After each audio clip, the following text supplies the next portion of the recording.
আহিবা তুমি ফেচবুকত তোমাৰ লগত চাট কৰিম, পাতিম মনৰ কথা, শুনাম তোমাক মোৰ প্ৰেমৰ কথা, ভাঙি যোৱা এখন দাপোনৰ কথা। সঁচাকৈ আহিবা তুমি ফেচবুকত, কম ভালপোৱাৰ শেষৰ কথা। সূৰুজৰ প্ৰথম কিৰণত দুবৰিত নিয়ৰ বুটলিবলৈ মই নোৱাৰিলোঁ।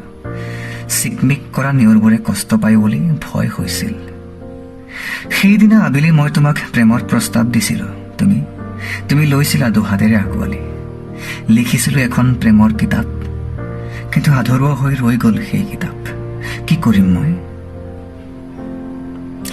আশাবোৰ আশা হৈয়ে ৰ'ল, লিখাবোৰ আধৰুৱা হৈ গ'ল, ভালপোৱাবোৰ হেৰাই গ'ল। সেয়েহে এতিয়া মই প্ৰেমিক কবি। দুবৰিত নিয়ৰ বুটলিবলৈ মই নোৱাৰিলোঁ, সাগৰৰ পাৰ নেদেখিলোঁ, বিশাল আকাশত তৰা গণিব নোৱাৰিলোঁ, আৰু তোমাৰ মন বুজিব নোৱাৰিলোঁ। কি আচৰিত মোৰ প্ৰেম!